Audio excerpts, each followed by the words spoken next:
Hey everybody, welcome back to an all-new episode of 10 to Life with me, Annie Elise. Now, the case that we're talking about today is one that I very briefly covered on my podcast several months ago, not in a main episode. I think it was more in a headline highlights episode, which, for those of you who don't know, every Thursday I do an audio podcast exclusive episode over on the podcast, and it's called Headline Highlights, and we just talk through case updates, what's breaking that week in the true crime world, kind of just like a little snapshot so that you can stay up to date in all the trials, all the cases, all the breaking cases, things like that. So definitely check it out if you haven't yet. It'll be linked in the description, and that does not get posted to YouTube. It's audio only. But anyway, we talked about this case, and it's one that a lot of you guys have been requesting, and it's the case of Sebastian Rogers. There has been a lot of speculation in this case, guys. Sebastian went missing. People are thinking his parents were involved, that they may know more. It's kind of turned into like a little bit of a media circus. Very similar, I want to say, to the Summer Wells situation, if you're familiar with that case. But anyways, I talked about it a little bit. Since I talked about it, there have been more updates in this case. And so what I wanted to do is I wanted to jump on here and really go through the case start to finish with you guys. All of the things we've uncovered, what we have found out, some of the new updates, just so that it's really all in one place. And hopefully it leads to some awareness, getting some answers, maybe some tips. I don't know. So I would encourage you to please share this video where you can as well. But let's jump right in.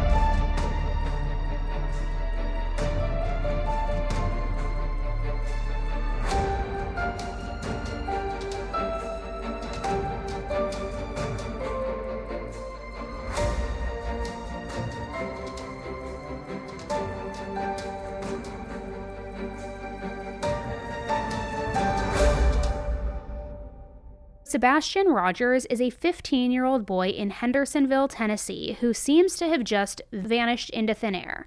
Sebastian is autistic, and the search for him has been extensive. He was first reported as missing on the morning of Monday, February 26th. His mom, Katie, and his stepdad, Chris, were the ones who reported him missing. Sebastian had apparently gone to bed at about 9 p.m. on Sunday night, and then when his mom, Katie, went into Sebastian's room around 6 a.m. to get him up, get him ready for school, he wasn't there. So Katie said that she called the stepdad, Chris, immediately. He was working out of town at the time in Memphis, and after she called him, he's the one who called the sheriff's department. Now, if you're thinking these details sound strikingly similar to Summer Wells, you're not wrong. That's kind of exactly what went down. Candace, Summer's mom, noticed she was missing. She called Dawn at work, and Dawn was the one to call the police. Now, it is common for autistic kids to struggle with not running away from their caregiver or not leaving their side. However, Sebastian's parents said that that's not something that he has ever really struggled with. He also doesn't like to get messy, and he loves to play video games. And what makes this situation even weirder is that if Sebastian left, he didn't take his shoes, his phone, or any electronics with him. The only things that the parents noticed that were missing were his glasses and his favorite flashlight. But as you can imagine, a lot of people are starting to point fingers because they're saying it's not making sense. And while I don't want to go gung-ho on blaming people, I do think it's important to note the facts of everything. Law enforcement has desperately been searching for Sebastian. They've been using helicopters, canines, drones, dive teams, horses, and honestly, everything else that you can think of. But there hasn't been a single promising lead that we know of at this point. On Monday, March 4th, law enforcement announced that they would be scaling back on the search, and they're now going to be looking into foul play. So for starters, no security footage of Sebastian leaving the house has been found. Not from his house, not from the neighbor's house around him, not anywhere. Nor has there been any single scent picked up by canine dogs. So since Sebastian has gone missing, both his mom, stepdad, and his bio dad have all spoken out. His mom and stepdad first spoke on a YouTube panel before also speaking to the news. On the YouTube panel, they went over their version of events from Sunday night into Monday morning, when Sebastian was then discovered to be missing. So take a listen. There's actually a piece of, so to make something very crystal clear, so that way there's transparency across the board. Me and the mom were on the phone at 9:43 or 9:46 in the evening. We stayed on the phone for quite some time. The call logs have been verified by all the police departments, TBI included. We stayed on the phone. It was very lengthy. Mom did slightly start falling asleep while she was on the couch. I had said, hey, you need to wake up, put the dogs up, go to bed. Now, mind you, that was right around midnight, just before midnight or right around midnight. Mhm. So then mom does go to bed and wakes up early in the morning to go wake her son up, get him ready for school. And now we have a worried mom who can't find her son in the house. Mom made an effort to look and search several times. Mom has called me at the time and asked me, she was like, I can't find him. I was like, do what? And she goes, yeah, I cannot find him. I said, well, hang on. I made the phone call and reported it to the sheriff's department because that's what we're supposed to do. And within 10 minutes, the sheriffs were dispatched to the location. In that same interview, Sebastian's stepdad made sure to say that they have been cleared. Is there anything that you want to put to rest while you're here tonight or make clear to the public about this situation? I know you told me there was a statement that you wanted me to make about you and the mom and the dad. So if you want to make any clarification about that, you have free reign to do so. We will not allow you to be disrespected here on this platform. I have no malice or ill intent toward anybody. Everybody has an opinion. Of course. But what is factual is that the father, the mother, and myself have been extremely cooperative. We have been vetted. We have been checked out. We have been questioned and everything of that nature, and literally have been cleared. There is no wrongdoing. There is no negative input from the parents or any of the family. Then they said a similar thing again in another interview. Listen. Are you both in the clear? I can tell you that mom, myself, and the father have worked very fully and cooperatively with all agencies across the board. We have anything that they've wanted, we have provided. Interestingly, law enforcement has not said whether or not they are cleared, yet they're announcing that they are, which always is a red flag to me. Sebastian's mom and stepdad are also 100% sure that he walked out the door on his own. And in their news interview, they also had a message for him. Listen. What do you want to say to Sebastian? What do you want him to hear from you right now? That we love you so much and we want you to come home and you're not in trouble. In the interview that Sebastian's dad did, he said he has been out searching for him every single day. And it was very evident that he is just completely distraught, completely heartbroken, and not sure at all about what happened. However, you can tell, and he made it pretty clear that he was not wanting to say anything about him disappearing from his mom's house. So now it's obviously been quite a few months since Sebastian first went missing, and you would think that there would be some significant updates in this case since then, right? The problem is there hasn't really been quite as many updates as I hoped that there would be, as at least significant updates. A statement was released in April by the TBI stating that social media's involvement in this case has now become just this huge distraction, and they even said that it has taken time away from the agencies and the resources they've needed to really involve themselves in being focused on this case. They even went as far as detailing how Katie and Chris had to leave town due to threats that they were receiving. So with that being said, let's kind of get right into what we do know, what we don't know, bias and opinions aside, and let's just talk through it together. Because like I said in the start of this video, it is starting to feel somewhat Summer Wells reminiscent in terms of how quickly it's spiraling out of control. So the searches for Sebastian seemed to be pretty consistent, yet not a single one resulted in anything useful. On March 7th, the search then took a turn when the investigators announced that they were going to be searching a landfill. This landfill was in a place called White Plains, Kentucky, but it was apparently where all of the trash in Sebastian's neighborhood went. The authorities claimed that there was nothing to specifically indicate that they needed to search it, but it was more of a precautionary measure. That's what they called it anyway. Just heard from the Sumner County Sheriff telling us that they were looking in a very specific location, the location right behind me with that white tarp right there, and a few people moving around. As you can see, there's more activity there now than there was previously in the day. It looks like they've resumed normal operations. Now, what's interesting about what the sheriff just told us is that they were looking this specific area because the trash from Sebastian's neighborhood got dumped here today. They spoke to the driver of the trash truck for that area, and he said that it was put in that space right behind us. I want to show you some drone footage. This is as close as they've let us get to the search, but we took this a little bit earlier. You could see about 20 people searching this concentrated area using an excavator to move around the trash to get a better idea of what's there. As you said, this is all precautionary. The sheriff's office says that they were doing this to rule out possible questions and options, telling them where Sebastian may be. But unfortunately, this search didn't really yield anything and nothing was found. A few days later, on March 10th, Sebastian's father, Seth, told the media that a search dog had apparently tracked Sebastian's scent to a construction site.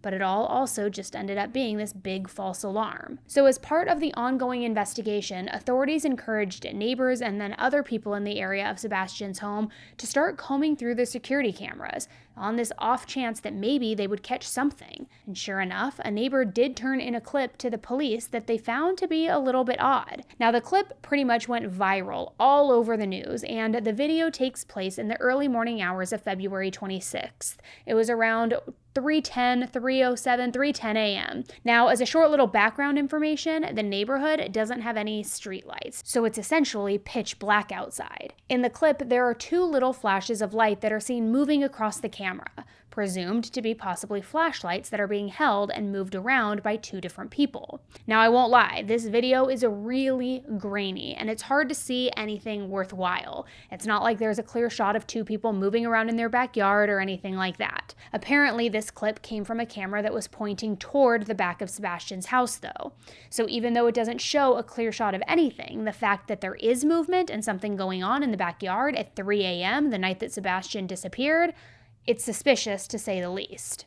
Two light sources, which we've circled to help you follow. For point of reference, the security camera was pointed toward the back of Sebastian's home in a common area. In the video, you see subject 1 with a light source in the lower right-hand corner. Then you see subject 2 briefly appear and move toward the first before that light source is covered or obscured by bushes. Subject 1, a few seconds later, then moves out of frame.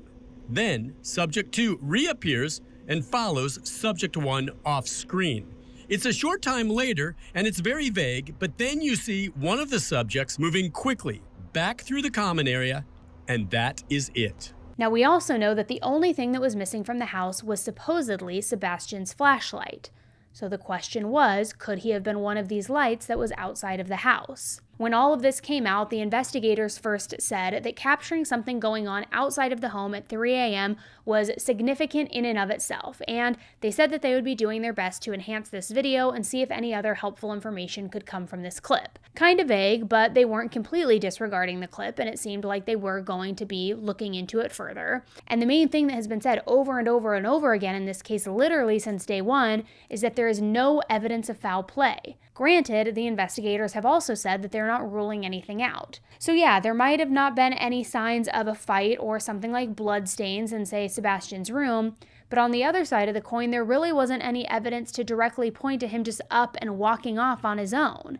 And I think the main question that everybody has when considering the theory of Sebastian just running off is, how in the world is a 15-year-old boy with autism, how could he basically outsmart the county sheriff's office as well as the TBI, and somehow manage to also stay hidden all of this time? I mean, I guess never say never, but it does seem incredibly unlikely. Now, Sebastian's mom, stepdad, and biological father have all continued doing interviews since his disappearance. Never together, though, with all three of them, though.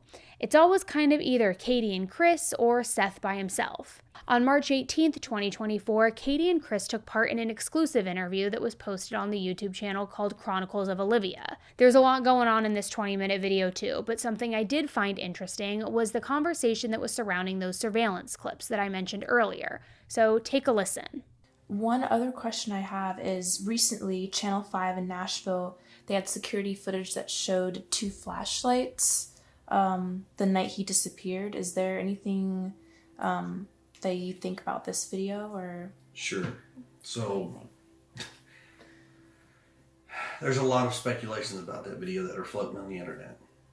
Okay, and that is exactly what it is. It's speculations. Now, what I can give you an official statement on is TBI NewsLink has released a statement from law enforcement, between local law enforcement, state law enforcement, some federal law enforcement, and they have analyzed that video so many times over that everything that everybody is trying to assume is a flashlight, I hate to say this, it's not. As much as we would love it to be one, it's not.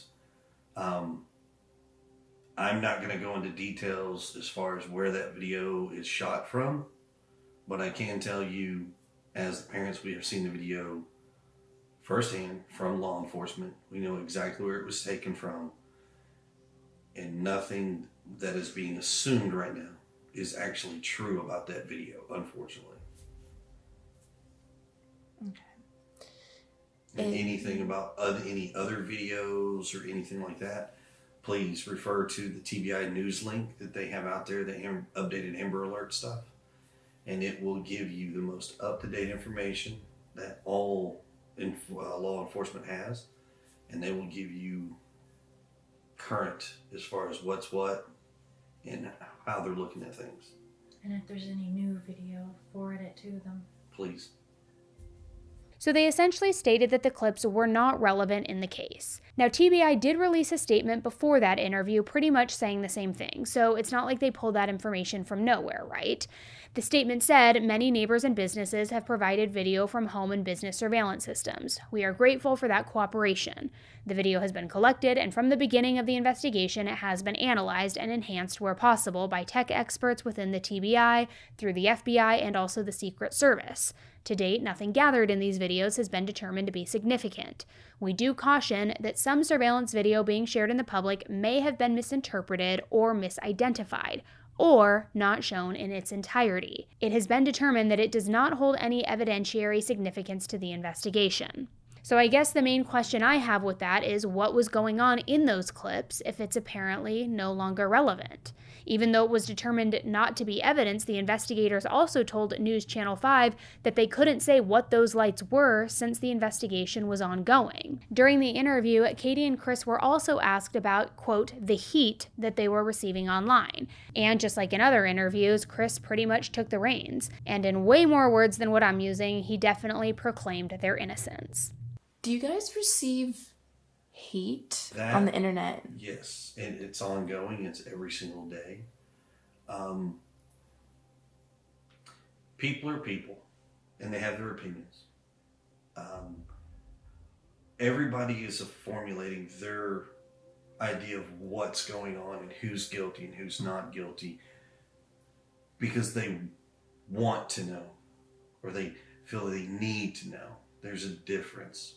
Unfortunately, what I will tell you is that when you're the family in this position and you're working with law enforcement and everything's going the way it goes, people automatically assume this parent or that parent. And in this situation, I can promise you, every single parent has been vetted. I can't go into details, but I can tell you we have been vetted. And we have been cleared of all possibility of wrongdoing, foul play. There's nothing to that. We've heard all kinds of stories. I pretty much don't even go online anymore at this point. I, on the other hand, I do go on. And I do talk to these folks. And I want them to understand they have this formulated opinion on who we are, not who we truly are. They've never met us. We've never crossed paths with some of these folks. But I have told them online, if you want to know, just ask me. I'll answer your questions to the best of what I can. There are some things that I cannot give you because law enforcement has dictated that we are not to provide certain information. but I will try. I am direct, I am brash, but I am very respectful. So, if you have questions, ask. I'll give you what I can. So again, they're using this term cleared like they have in other interviews, when really it's still kind of up in the air whether or not that is truly the case. The TBI spokesperson, Susan, confirmed during a press conference that all of the adults were cooperative in the investigation, but she never specifically said that they were cleared.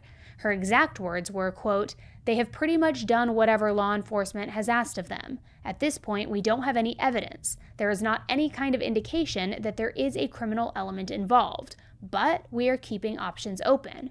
We don't know what has happened. We don't know where Sebastian is right now. So we are pursuing any and all avenues." It does seem to me like it is maybe still a little bit up in the air, just a little bit, and that there's maybe just a lack of literally any evidence to point in either direction, but you tell me what you think. Now, when Seth has been asked the same question, he doesn't have the same response. Have you been cleared? I don't know if the investigation is still ongoing. We wouldn't be cleared until the investigation's done. But currently, from my understanding, they don't have any information that would attach us to any wrongdoing. Not too long after Katie and Chris's interview, Seth spoke with Court TV. This was on April 6th, and he did an interview of his own. This interview is only 10 minutes long, but when I tell you guys the amount of things that Seth dropped in this one interview, I mean, it's insane. Listen. Are you leaning towards a potential kidnapping? Anything is speculation at this point in time, because there is no, as they have said, evidence that leads towards foul play. But there's things that just don't add up. His mother was the last one to see him. She's responsible for this, either through negligence at the bare minimum. Has she been a good mother to Sebastian?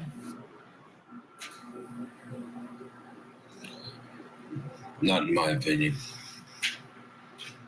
This is the third time that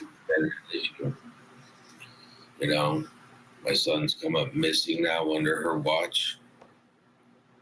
Time before that, her and Chris let my son get molested and raped in their apartment. And the time before that, I did a well care check because she let a known sex offender who, yes, did their 9 years in prison, but she left my son around that person. You don't do that. If you're a parent, you don't do that. You're supposed to protect your kid. You don't put them in where they can get in any type of harm's way. Seth, you said something very upsetting, very shocking, and I just want to go back just a moment. You said that your wife allowed your son, Sebastian, your ex-wife, I should say, your ex-wife allowed Sebastian to be in a situation where he was molested and raped? In California. And Chris in her apartment. They let a child who was 5 years older than my son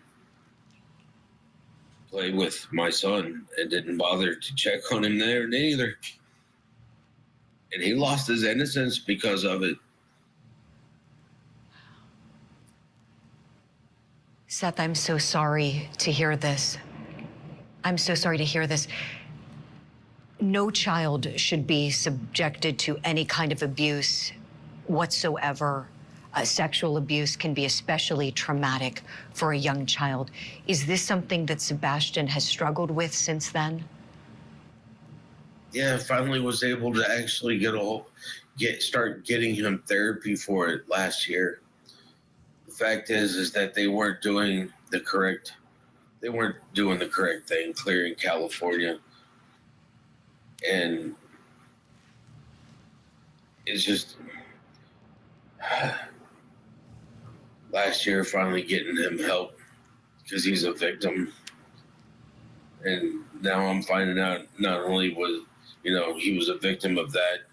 He's a victim of not getting the help he needs. And, you know, I've listened to some of their podcasts where they make fun of him, you know, make fun of his dancing. Chris obviously has this thing about corporal discipline with him. And it's just,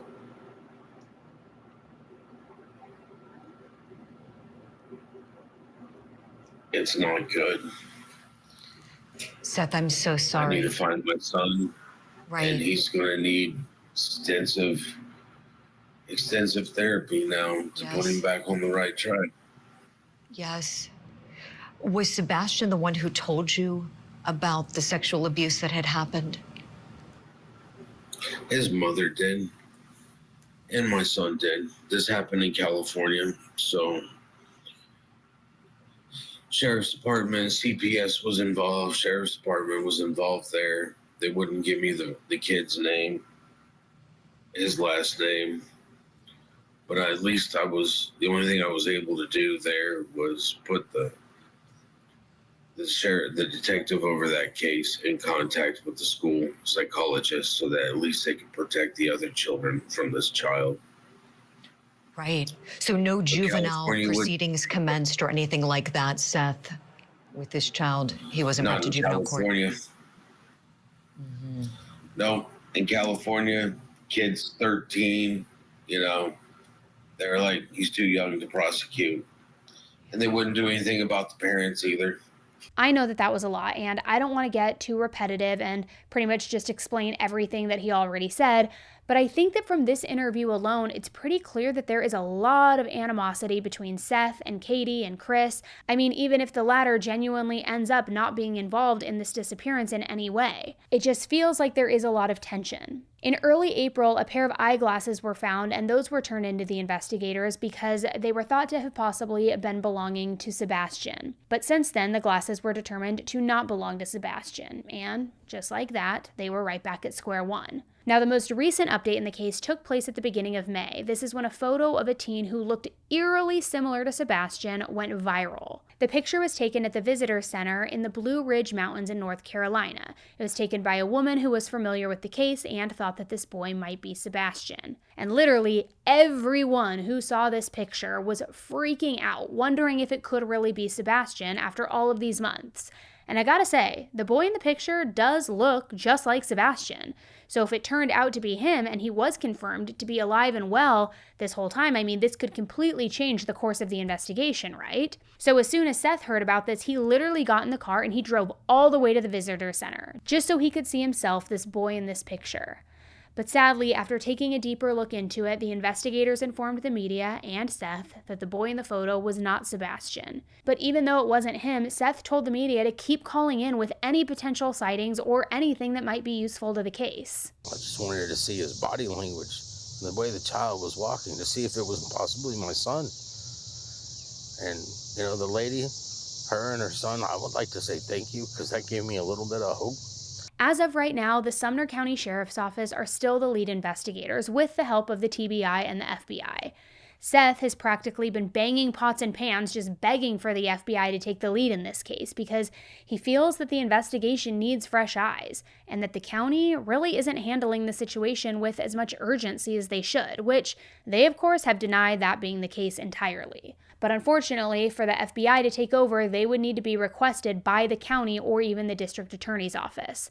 And my concern, my worry, is that the county's pride might get in the way of things. I mean, as awful as that is to assume, you just never know, and we have seen that happen sometimes before.